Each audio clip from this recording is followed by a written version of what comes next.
welcome to day 5 of the World Cup and my musings on said World Cup.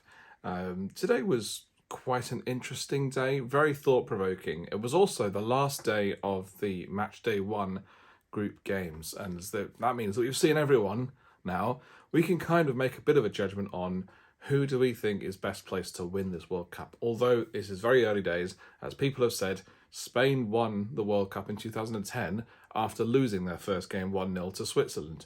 So do you take too much from the first game? I think for the big teams, it's really just about win. Win your games, get through the group, start playing well from about the last 16 and quarterfinals onwards. Because if you can do that, I think you're pretty much there. So the 4 games we had today were Switzerland against Cameroon, Uruguay against South Korea, Portugal playing Ghana, and then we finished with Brazil against Serbia. I'm going to go at this in reverse order because I think that's kind of where the interest of the game went. So Brazil-Serbia, we just finished watching that game. I've got a picture of Gilberto on the TV over there. It was interesting watching this Brazil team. I'm very conflicted because on the one hand, I think they've got some Arsenal players in there, which is always great. And I do think towards the end they played some fantastic football, but they didn't have to take their time to get there. I think the first half was a bit painful to watch really because it was like Brazil have got all these amazing attacking players and they just can't organise themselves into a system that works. For some reason, Neymar was playing up front alongside Richarlison, but then being allowed to kind of freely roam around the midfield with was it 2 men in midfield with Casemiro and I've forgotten his name now. The other attacking midfielder, Paqueta. With Paqueta in the midfield, it just looked like there wasn't really much structure going on, and it just felt quite random. It actually felt a bit like watching teams like Man United and Tottenham play, to be honest. At least Man United of last season, where they would just kind of rely on moments with their team, but the structure just wasn't there. Now, maybe I do think this is an idiosyncrasy of international football compared to club football. When the World Cup finishes and we get into club football, you'll see what I mean when I talk about club football. There are a lot better there are much better ways of talking about your the structures in club football compared to that in international. And the main reason for that is that the international teams just don't get as much time with each other as teams and with their coaches, which is fine. I'm not saying for a second that we should have more time in international. I think we have too much as it is with the international teams, but it does, as a result, kind of put a knock on the quality of what you're watching, especially from a tactical point of view. And it does put a lot of emphasis on the coaches. Now, the coach of Brazil is actually a really, really good coach. He's probably one of the best Brazil coaches, one of the best coaches that Brazil have produced in quite a long time. And it's mainly because he's quite aware of the European style of play and he wants to try and kind of emulate that, especially with the way that his fullbacks kind of coincide and make a more narrow a narrow defensive block when they have the ball. Now, this would have been fine if Brazil knew how to keep the ball very well. In the first half, they just did. It might have been stage fright, but they just didn't keep the ball. Every time they lumped the ball forward, it was almost inevitably swallowed up by the Serbia defence, who did do a very good job. I'm not taking anything away from them, but I just think Brazil were, considering what we saw in the second half, they were just a shadow of themselves in the first half. And Serbia looked like they were well in the game and looking like they could potentially get a point or 3 against this Brazil team. But they just, and also I think defending as a team just seemed to go out of the window at times with this Brazil team. You have got some great attacking talents. You got Vinicius, who plays for Real Madrid. You've got Neymar, who plays for PSG. You've got Richarlison, who plays for Spurs. And you've got who's the other one that I've missed there? Rafinha, who plays for Barcelona. Now,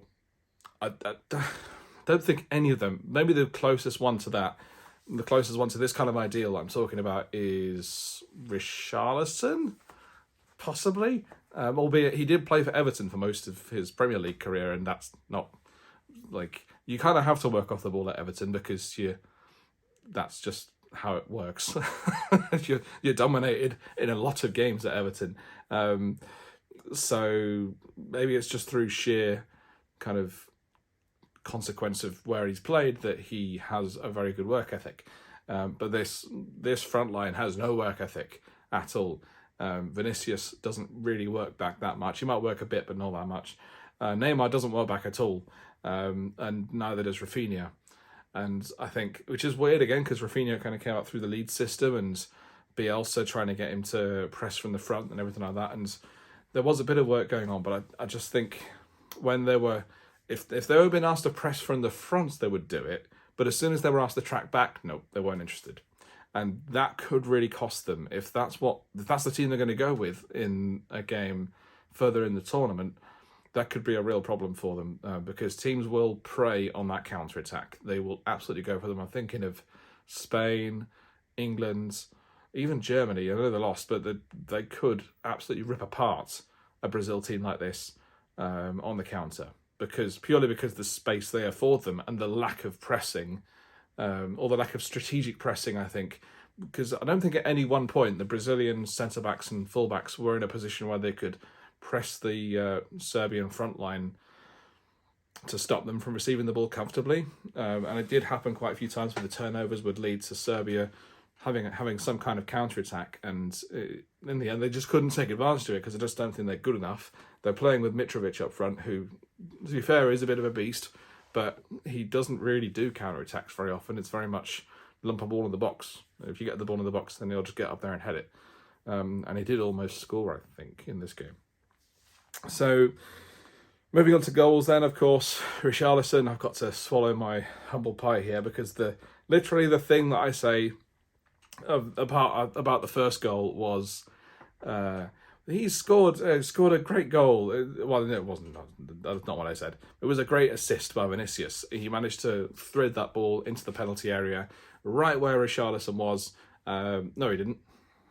That's the second goal. The first goal, he comes across and takes the ball off Neymar and shoots, and that then creates the chance for Richarlison to hit the ball into an empty net. Great poacher's goal, but to be honest, that seemed to be all he was good for in this game. It just didn't really seem like he was having an impact until the second goal, where he scored an absolute worldie. It was a brilliant bit of technique.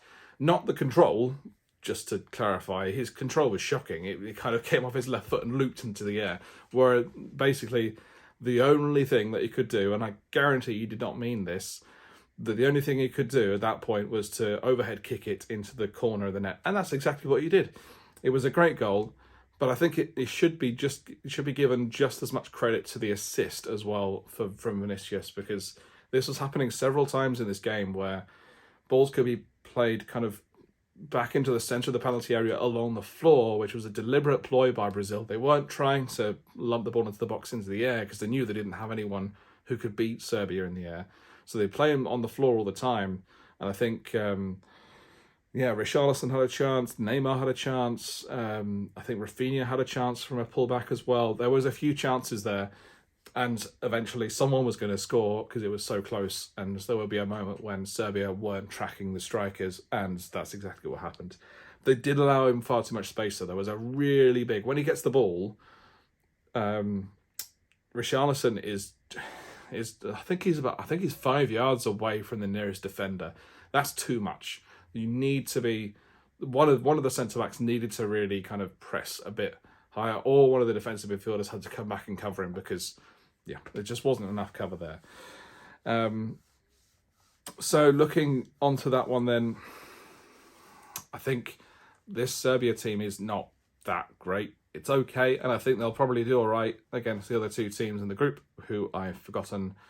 I think it's Switzerland and Cameroon. I think they'll do all right against Switzerland, based on watching them earlier today. Their big physical style will pose a different question to that team. And Cameroon, they should beat. I would expect them to beat Cameroon.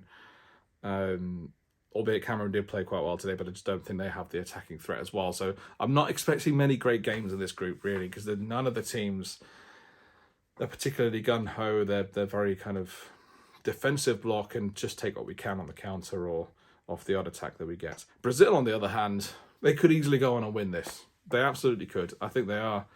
Just with the sheer attacking talent they've got, it's very difficult to see them going into any game and not scoring.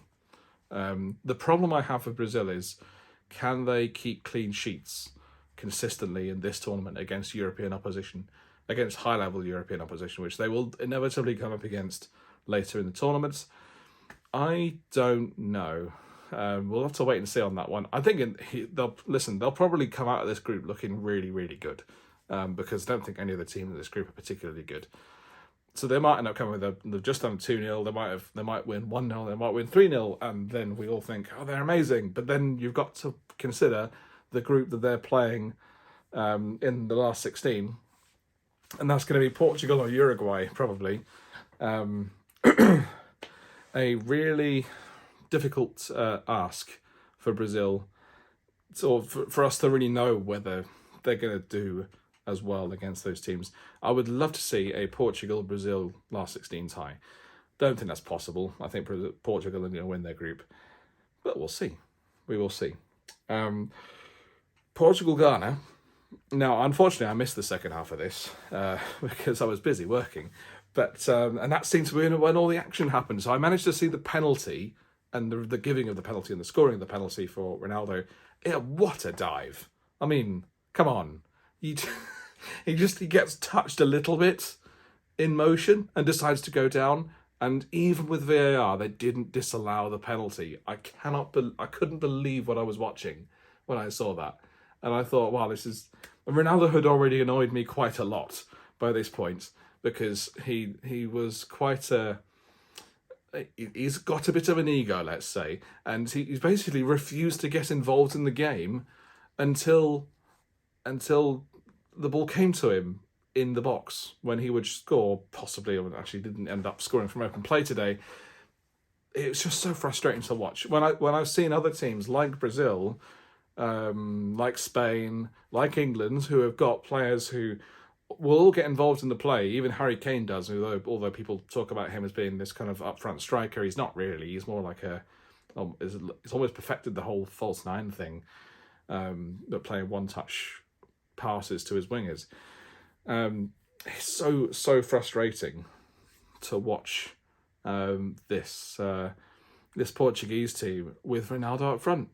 Now, I get the idea if they want to just treat Ronaldo like a big target man and basically like, right, okay, just stand up there and then we'll put the cross into you. It would be great. Fine. Play like that, though. Don't just let him go up front and then spend about 500 passes passing around a horseshoe before you eventually decide now's a good time to put the ball in the box. It's just not... I don't get it. I don't get it.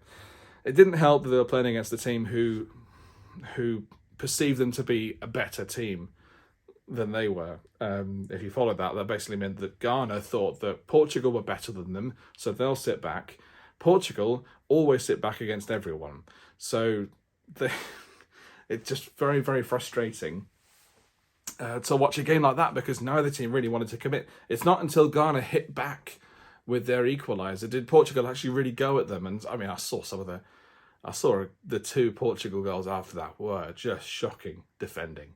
Absolutely shocking defending. For the first one, João Felix gets in on the right-hand side, but the fullback doesn't stop the pass going through. I mean, why? That's such a simple interception and he misses it. And then the second one, they leave Rafael Leão completely free on the left-hand side. He's there, he's running on that channel for about 10 seconds, and no one goes to cover him. Everyone just decides to kind of defend narrow to a point where that narrow defending becomes completely useless because you've got someone running in on your left-hand side in the penalty area, and he's going to score. And he did. It was a great finish, though. Got to say, both, especially the Leão especially, but both Leão's and Felix's finishes were brilliant. And they did deserve to win the game. It sounds like I'm being really down on Portugal, but they deserve to win the game purely because they finished their chances. But I think they could have made that game so much easier if they'd have just played up with a bit more freedom, maybe don't play Ronaldo. I know he won the penalty, but like, is he really worth that? I'd play Rafael up front, personally. Play out front. Who else do they even have? This is the problem, I suppose. Maybe they don't have anyone who's good enough to play in that number 9 role that Ronaldo has, but it just looks so negative. And I mean, I'm not looking forward to. I think it's Portugal, Korea next. I can't remember. I'm going to get those up in a minute. But I'm not looking forward to that game. It's just really kind of frustrating to watch. Will Portugal end up going deep in this tournament? I think they probably will. But that's more because they're like a quality outside of their sphere than anything else. I think really I'd expect them to be playing either a Serbia or a Switzerland in their last 16 game. I would absolutely expect them to win that game, and then it's all about who do they play in the quarterfinals. I actually don't know about that one, to be fair, but that's like it doesn't look great. Let's just say that much. I think some great players though. That Portugal team is absolutely stacked, and you think about it, I think a lot of those players are quite old now, barring Joao Felix. You've got Bernardo Silva's kind of late 20s, I think. Bruno Fernandes is also kind of late 20s. Obviously, Ronaldo's like ancient, so I think he's like 37 or something. Who else? You've got. I think some of the defenders are quite old as well. So it's quite an old team. It looks like it'll be quite a different team the next time they come to a World Cup in 4 years' time. So maybe it is a bit make or break for them. As far as Ghana are concerned, if they hadn't thrown away the point that they had by defending so poorly, they would have gained a lot of respect in my book, because they absolutely, the first half they did try and go toe to toe with Portugal, but I think that's more because there was just so much absence in the midfield that neither team really wanted to commit, so they ended up committing anyway. So they did quite well, but again, I don't see them doing that great. They haven't got great stuff. One thing I would say actually was absolutely hilarious. I saw in the highlights afterwards, Bakari, who scored Ghana's second goal, he did the Sue celebration, which seems to be just an ongoing kind of mockery of Cristiano Ronaldo now, which is absolutely hilarious.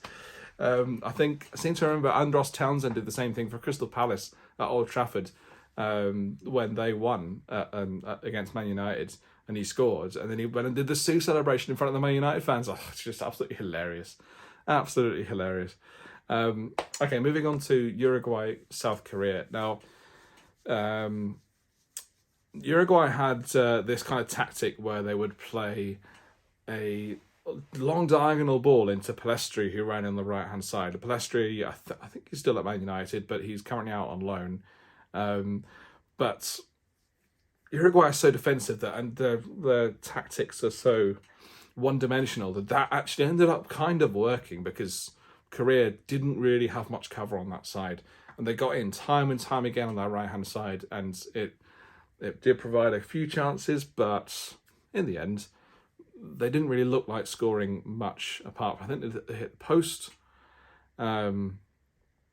But again, it was such a stalemate game. Again, neither team were really... It seems to be such a common theme at these early games of the World Cup. Neither team really willing to commit. I seem to remember the story was quite similar for a lot of the games in the Russia World Cup and the Brazil World Cup early on. It wasn't until we got to the final group stage games and then the last 16 games that things started to hot up a bit. So don't worry, the games will get a lot more interesting later, or at least more exciting. Well, interesting isn't the right word.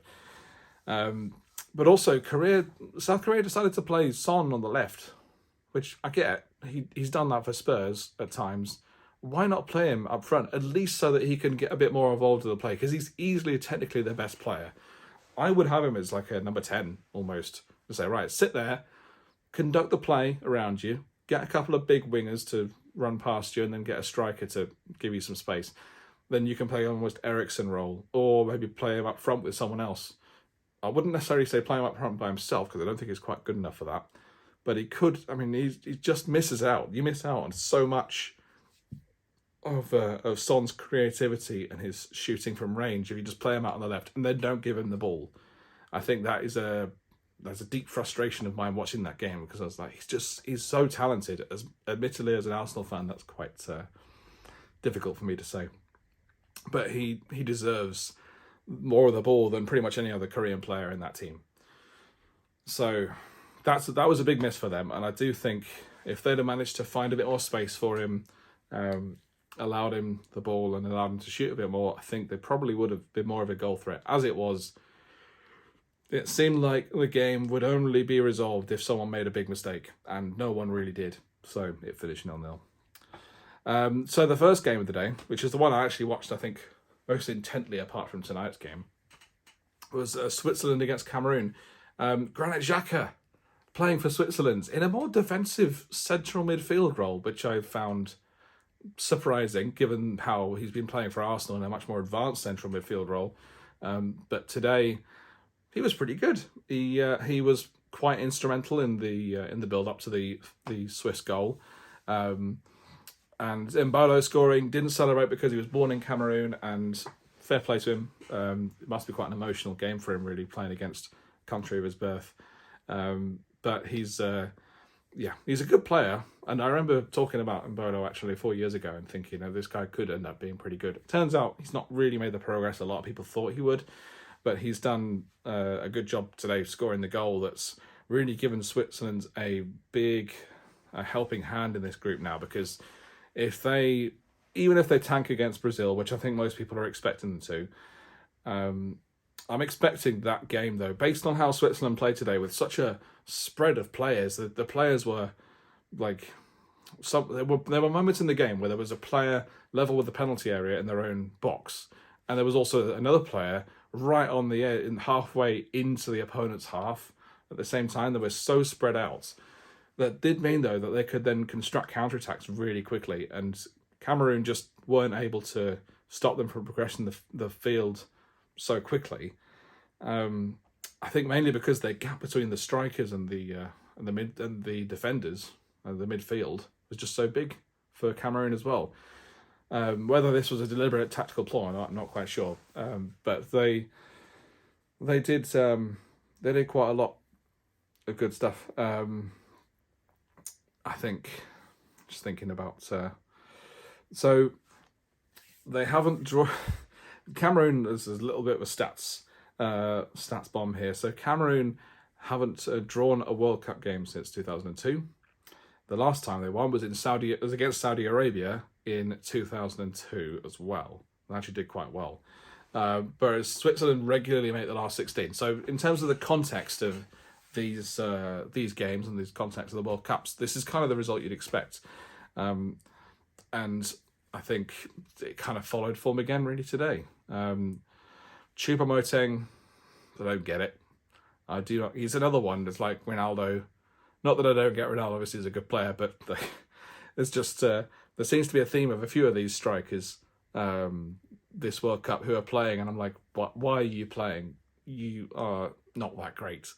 But this is how international football works. Sometimes you can allow players who played for Stoke to play against some of the best players in the world, and they're allowed to because that's the country that they're from, and they are the best player in that position for that country that's available. But I mean, the fact that he could play for Bayern Munich, I did not get that. I don't get it. Don't get it. Really, really strange. He's never shone out to me as a player with that outstanding talent or anything like that. And again today, he just didn't look like much of a threat. He played okay today. I heard the people on the TV saying he played well. I'm not about that. I think he didn't really link the play up very well. And then when he was offered the chances to score, he fluffed them.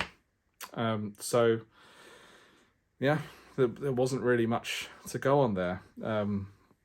So, moving on then. So we know those games. Before we discuss what's happening next week, I just want to quickly talk about all of the teams that we've seen and what is in store. What is in store for us going forward? Who have been the best team in this tournament based on the first round of games. Now,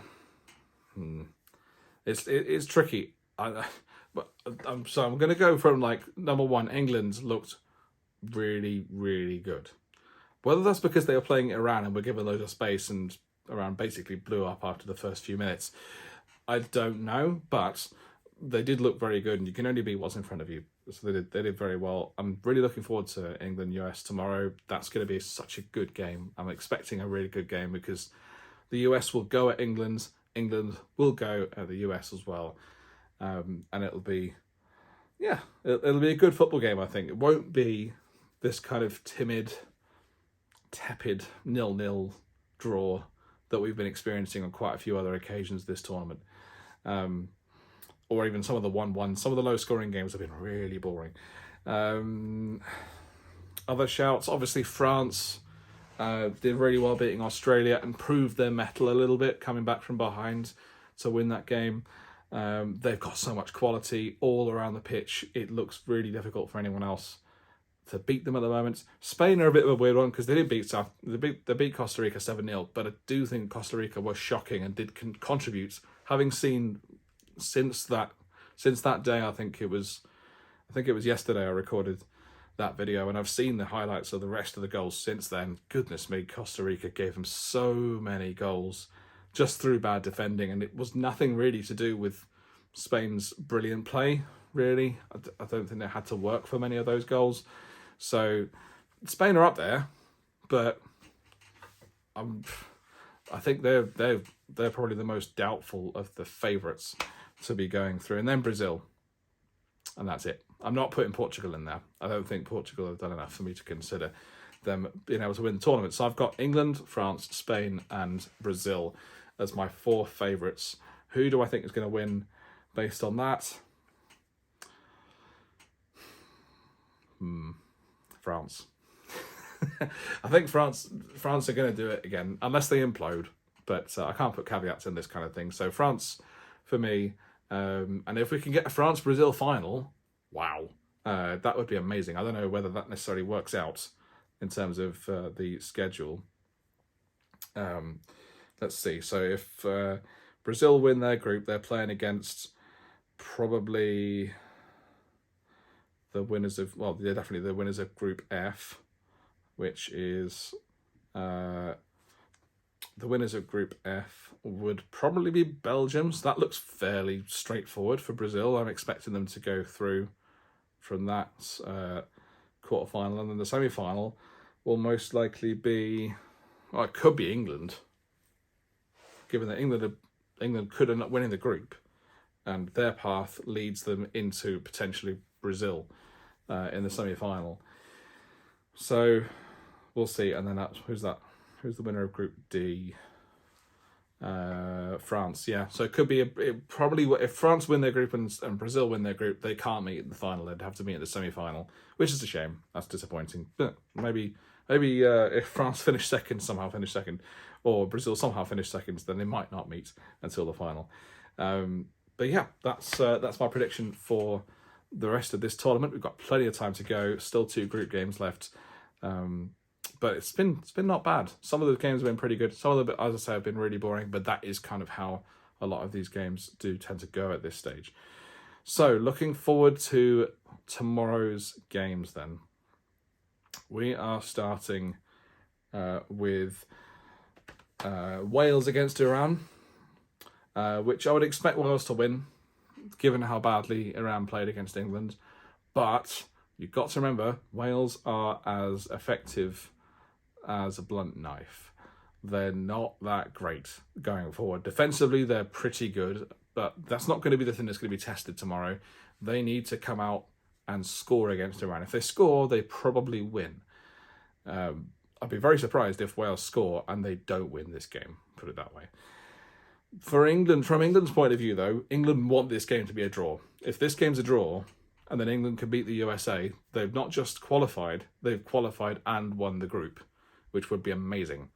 I don't think head-to-head scores work in this, but I mean, if Iran were to win, then I think that's also England probably through anyway. because they just need to beat the US, and that would probably be enough for them to win the group as well. So, and I want to stress as well, the reason why England want to win the group is because they don't want to have to play Netherlands in the next round, and that is the possibility. Speaking of the Netherlands, the next 2 games are in their group, which is Qatar against Senegal and Netherlands against Ecuador. Qatar-Senegal is like the last dance for Qatar, really. If they don't win this game, they're pretty much out. And I don't see them winning this. I know a lot of people have said that other teams, Costa Rica, look worse than Qatar, for example. I beg to disagree. I think the team they were playing against Ecuador were pretty reserved, and they still managed to beat them comfortably 2-0. They treated to the second half like a training match. So I'm expecting Senegal to absolutely wipe the floor with them. Even without Mane, they should be able to do that, no problem. And the Netherlands against Ecuador, this is going to be a good game. Netherlands don't like sitting back against anyone, and Ecuador do like sitting back against everyone. So we might end up getting a stalemate, but I doubt it. I think it'll be quite an exciting game to watch. Of course, if Netherlands win, they're through, and potentially through as group winners, depending on how the other game goes. It's going to be an interesting game, that one. They're probably more interested in the Qatar-Senegal, which I'm expecting Senegal to romp away with. And then England-USA. Can England beat USA? Of course they can. Can the US win? Yes. They've got a good team, a very good technical team, very athletic. They will try their best to engage the transition in their favour as much as possible. The minute they get the ball, you watch, they're going to just run like an Olympic sprint team and right at the end of the pitch as quick as they can.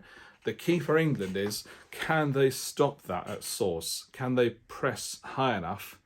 I'd be surprised actually if Gareth Southgate does this, but we did it against Iran, so yeah, maybe it'll happen.